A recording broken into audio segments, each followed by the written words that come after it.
ഒരു റെക്കോർഡ് പറഞ്ഞ ദിവസമാണെന്ന് ഡേ 4. ഇന്നത്തെ മാച്ചസ് ഞാൻ റിവേഴ്സ് ഓർഡറിലാണ് പറയുന്നത്. ആദ്യം Pakistan versus USA. Pakistan easy ആയിട്ട് 200+ സ്കോർ സെറ്റ് ചെയ്യായിരുന്നു.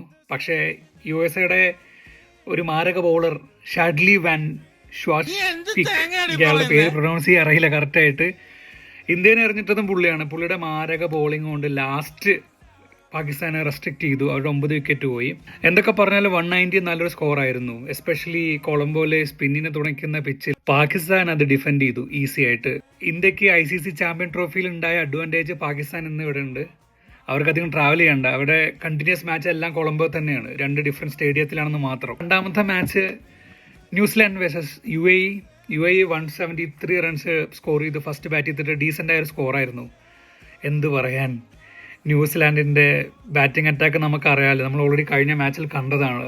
സെയിം തന്നെ റിപ്പീറ്റ് ചെയ്തു. പക്ഷേ ഞാൻ പറഞ്ഞ റെക്കോർഡ് പറഞ്ഞത് ഇന്നാണ്.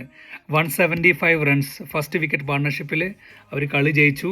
ആദ്യത്തെ മാച്ച് നമീബിയ വേഴ്സസ് നെതർലാൻഡ്.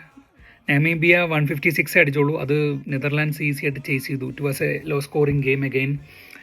നമീബിയയുടെ അടുത്ത മാച്ച് ഇന്ത്യയുടെ കൂടെയാണ്. ഈവൻ മോർ ക്രൂഷ്യലാണ് അവർക്ക്. നോക്കാം അവരുടെ പ്രിപ്പറേഷൻ എങ്ങനെയായിരിക്കും. ഡേ 4 നിങ്ങളുടെ ഫേവറേറ്റ് ക്രിക്കറ്റിംഗ് മൊമെന്റ് എന്താണ്? കമന്റിൽ രേഖപ്പെടുത്തൂ.